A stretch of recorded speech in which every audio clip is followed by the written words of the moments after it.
All right, so I'll be doing January 2024 for you physics paper. Let's get started. The first question says, Figure 1 shows a copper rod moving through a uniform magnetic field. The symbol with the dot and the circle around it represents the magnetic field coming out of the page. Each end of the rod is connected to leads that are connected to an ammeter, which measures the electric current.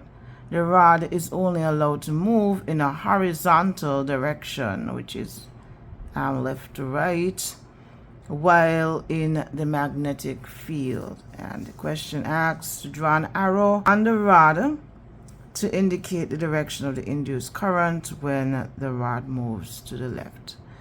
So on the rod here, arrow, and this is I.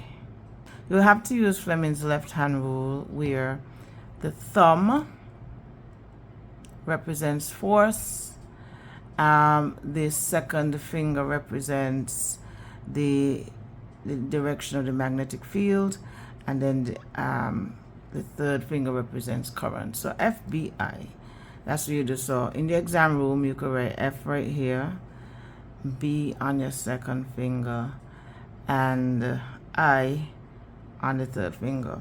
Okay, so FBI, and they're all at right angles to each other.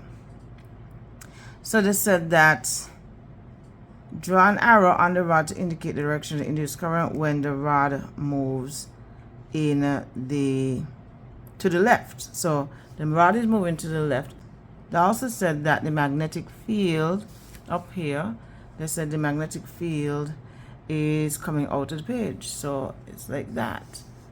So the magnetic field is coming to you out of the page, and the rod is moving to the left, and so the current will come in to you. Okay, that's how you do it. So you have your fingers and you just go in the direction that they say everything is moving, and then you move your hand accordingly. So the question asks, name the rule used to determine the direction of the induced current, and it's Fleming's left-hand rule. Okay, so once you have this and this, you should get 2 marks. An experiment was performed to determine how the strength of the magnetic field affects the value of the induced current. Readings of the speed of movement of the rod, U, and the induced current, I, were obtained and recorded in Table 1.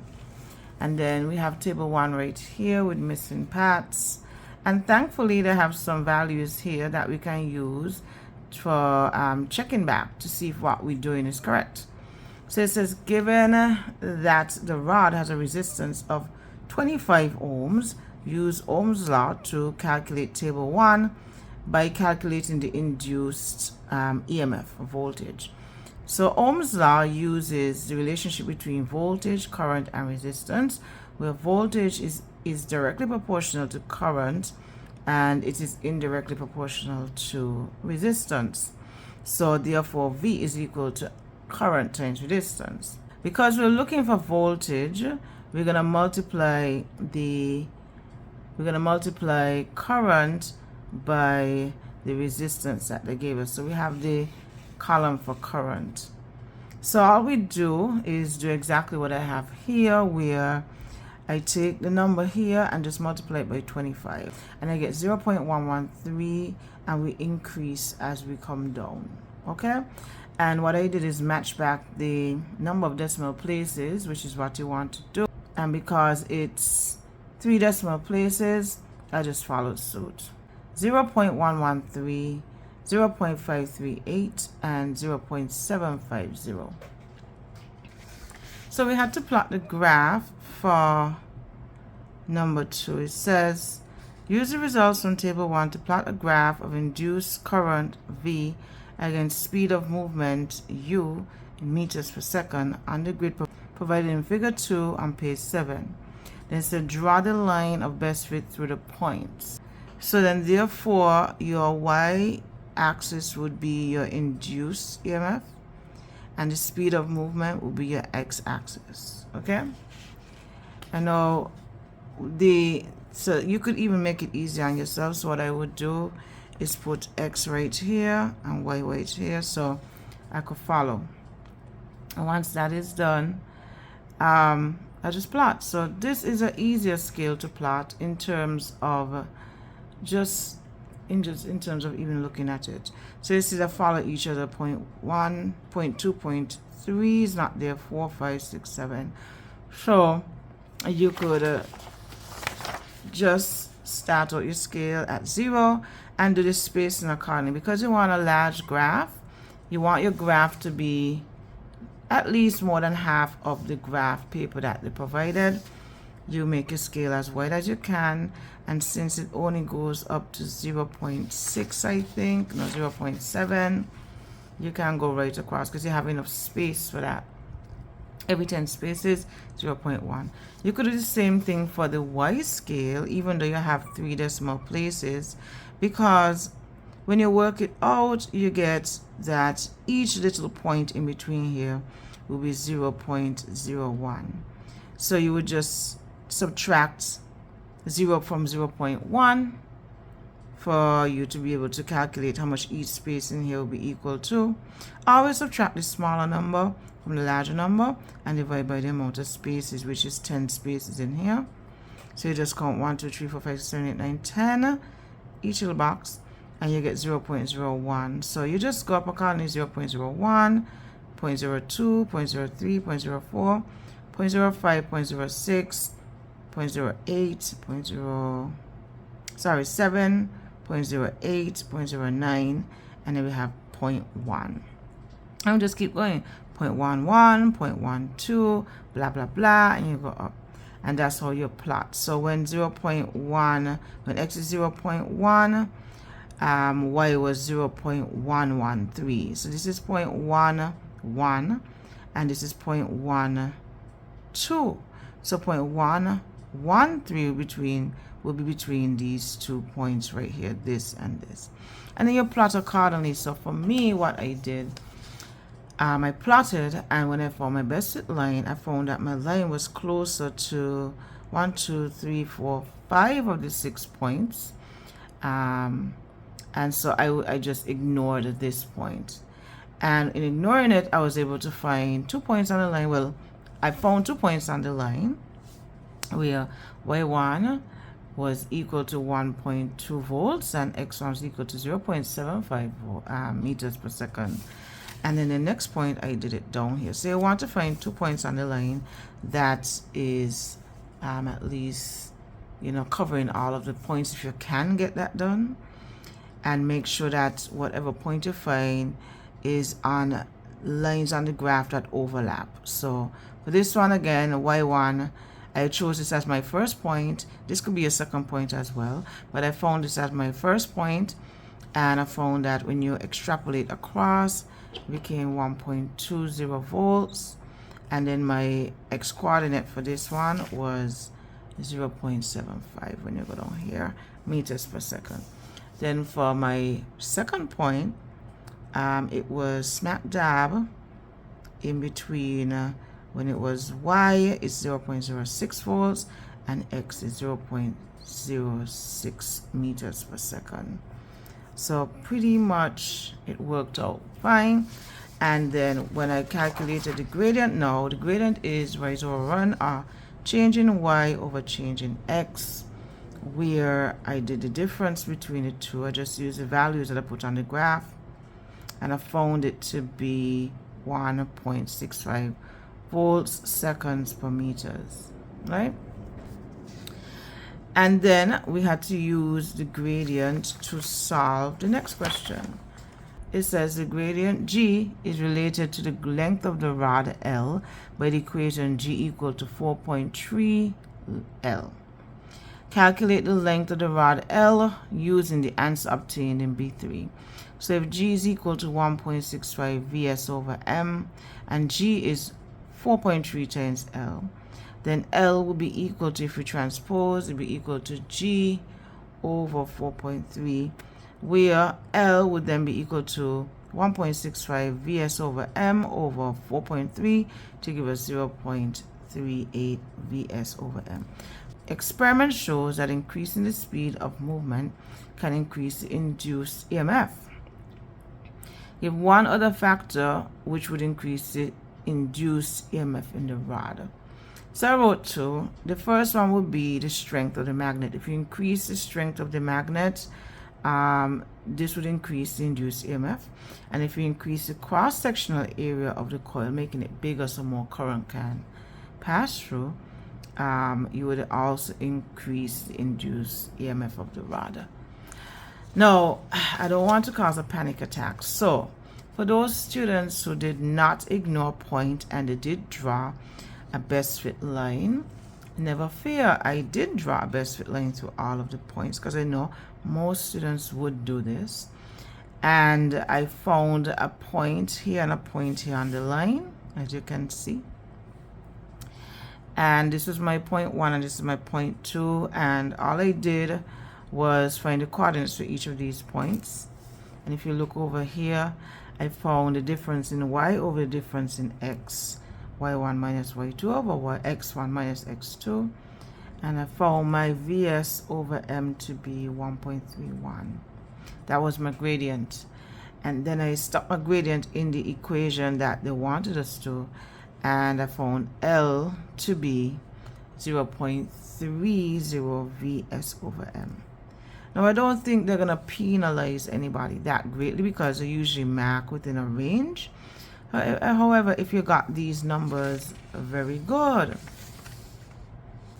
All right, so looking at question number 2, it says, state the principle of conservation of energy.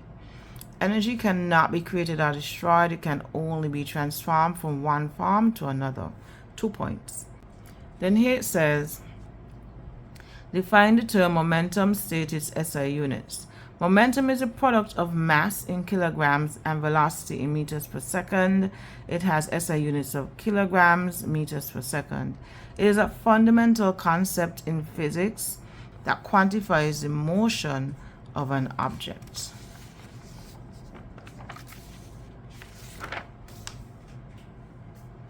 Figure 3 shows a girl throwing a shot put in a sporting competition. State the energy changes that take place from the time the girl begins to exert a force on the shot put until the shot put hits the ground and stops moving. So starting from a potential energy that she has stored up, into kinetic energy, then sound energy when it lands, heat energy as it hits the floor, and then back to potential energy. Then we have a bunch of calculations that they want us to perform. It says the mass of the shot put is 4 kilograms. The girl exerts a force on the shot put for 0.6 seconds. The speed of the shot put increases from 0 meters per second to 9 meters per second before it leaves the girl's hand. Calculate the momentum of the shot put on leaving the girl's hand. So momentum will be equal to mass times velocity.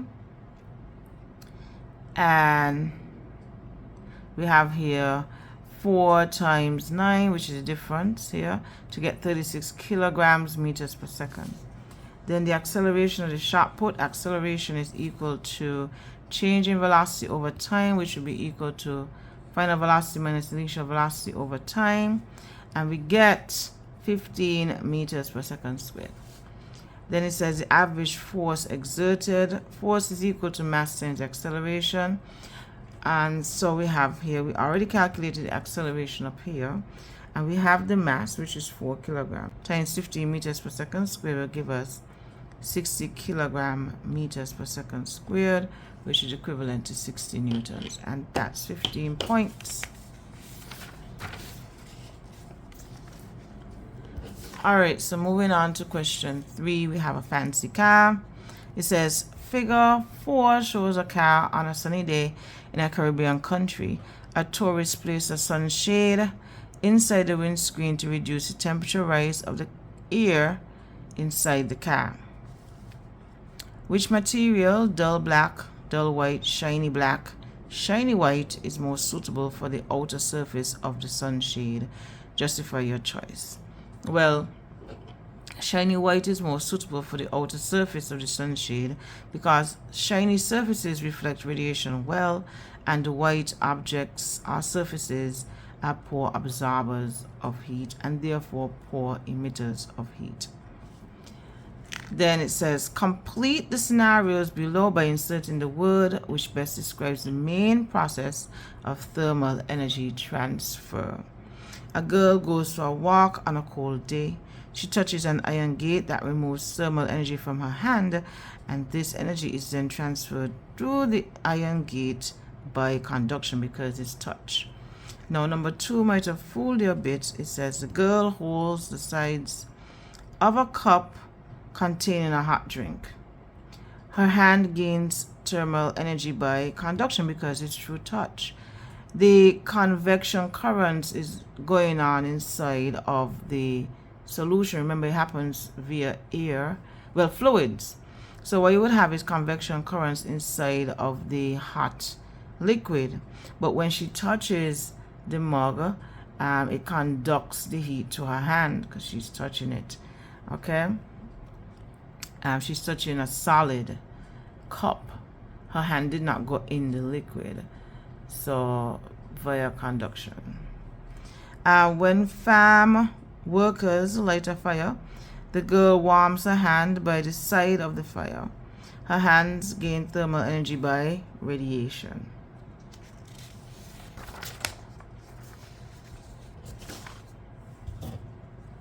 Okay. Now, define the term specific latent heat of fusion of a substance.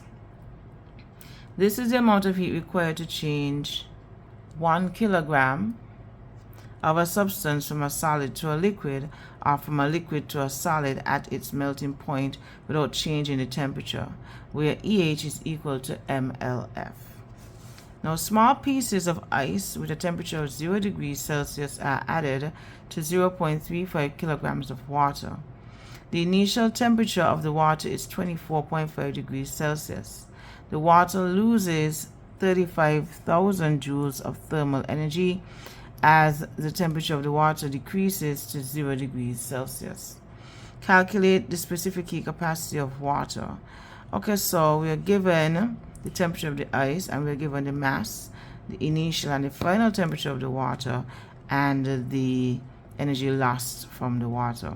You use the equation EH equal to mc delta T, and since we're looking for the specific heat capacity, we transpose for C, and we see that C is equal to EH over m delta T. We substitute the numbers that we have here into our equation to get 4,081.6 joules per kilogram degree Celsius. Then it says the mass. It wants you to find the mass of ice added to the water if all the ice melts. They give us a specific latent heat of fusion of ice because when it comes to melting, when we have phase change, we're dealing with latent heat. And it's 3.3 times 10 to the 5 joules per kilogram. There's no change in temperature. So we use EH equal to mLF. And we recognize that the heat lost from the water is the heat gained by the ice. And since we have EH and we have LF, so this is the heat gained by the ice, and we have the latent heat of fusion of ice, we can determine M, which is the mass. So using EH equal to mLF, we transpose for M, where we get EH is equal to L.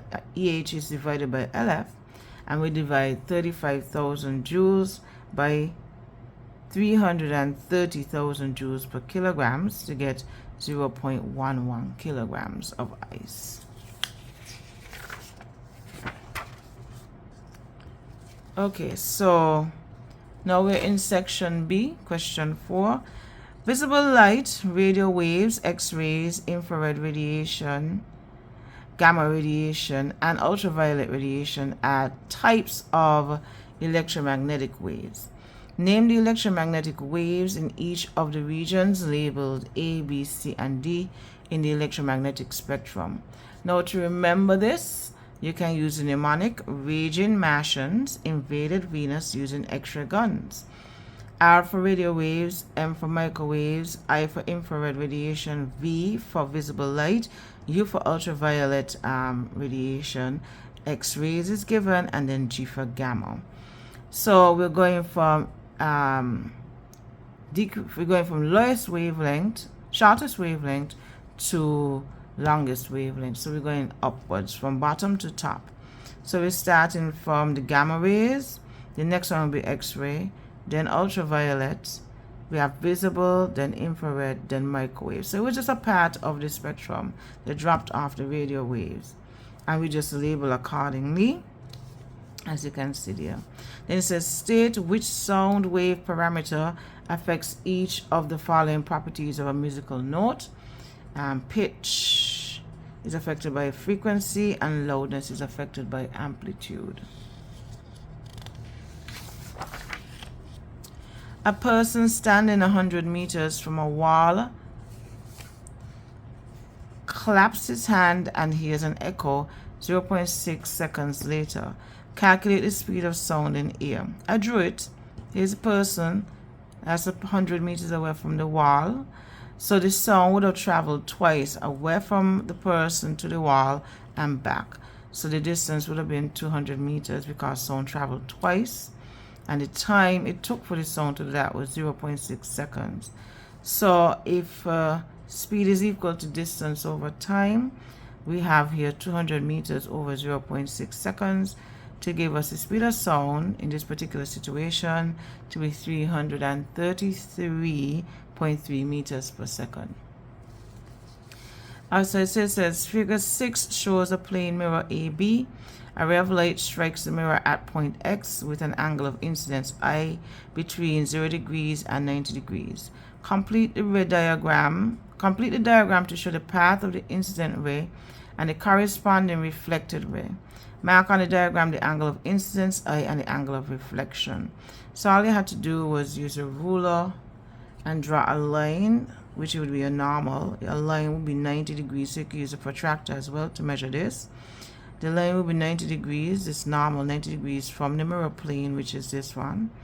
And then you draw a ray going towards, which is the incident ray, and the ray bouncing off of the shiny surface, which will be the reflected ray. You indicate your angle of incidence and angle of reflection, which is always between the ray and the normal. And you show on this side that your angle of incidence will be equal to your angle of reflection. 5 marks for all of this. We have question 5. It says, differentiate between alternating current and direct current. So in direct current, the voltage is always constant, while in alternating current, the voltage periodically changes from positive to negative and from negative to positive. The direction of current is constant for direct current, but changes for alternating current. Then they ask you to draw the symbol for the transformer. This is it right here. And it says, state 2 advantages of using alternating current instead of direct current for transmitting electrical current or energy. Alternating current can be converted with minimum energy loss to different voltages by transformers. Consumer appliances operate on several voltages, and transformers can be used to acquire these voltages when AC is applied to their primary coils.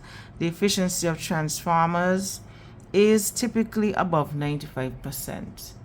Then we have AC can be transmitted from the station at smaller currents, resulting in minimum energy wastages as heat due to the resistance of long transmitting cables. And then we can also use thinner cables to transmit the electricity at small currents, and therefore the cost of the wire needed is less. The question here is complete the statement below. Transformers work on the principle of mutual induction. Then we had some calculations. It says a mobile phone charger contains a step-down transformer which converts the input of 220 volts to a working output voltage of 5 volts. if the output current that flows into the mobile phone is 120 milliamps, calculate the input current from the supply. So we list our stuff out. I put input as primary and output as secondary, and we have here 220 volts as primary volts and 5 volts as secondary. We're looking for the primary input of current, and then I converted my milliamps to amps by dividing by 1000, and I get here 0.12 amps. We use the equation Vp over Vs equals to Is over Vp. We substitute, and then when we get X, we have 0.12 amps times 5 volts divided by 220 volts gives us 0.0027 amps. Then it says determine the power supplied by the secondary turns. State your answer in SI units. Power is equal to current times voltage. I use everything in the secondary output because we're asking for the output here in secondary turns. So multiply 0.12 amps by 5 volts and we get 0.6 watts. If there was a 10% loss of power within the transformer, calculate the actual power delivered to the secondary circuit. So since 10% was lost, we know that 90% was used, and if multiplying 0.9 times 0.6 watts, we get 0.54 watts. Great. And then our final question, the cloud chamber is a device used to detect the 3 types of radioactive emissions, alpha, beta, and gamma. Figure 7 shows a cross section of 3 identical cloud chambers containing the different sources, and it says illustrate the appearance of the tracks of radioactive emissions in the cloud chambers in figure 7. Okay, and then I drew them. I became an artist, and you should have become an artist as well. So we have straight tracks for alpha going in, is like a dispersal right there. Then we have squiggly lines for beta, and then gamma is like a little, I don't know what you want to call that, but that's how they look. State 3 properties of gamma emissions. They're highly penetrating, so gamma rays can penetrate lead and iron. They have the shortest wavelength and highest frequencies of all electromagnetic waves, and they have no electric field, therefore they are not deflected by magnetic or electric fields.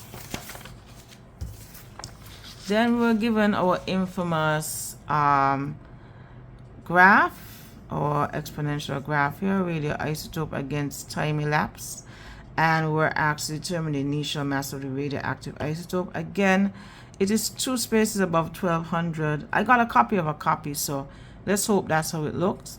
So you subtract the smaller number from the bigger number, and we get 200 divided by 5 spaces, so each space is 40. So that's why we have 1280. That's the initial mass of the radioactive isotope.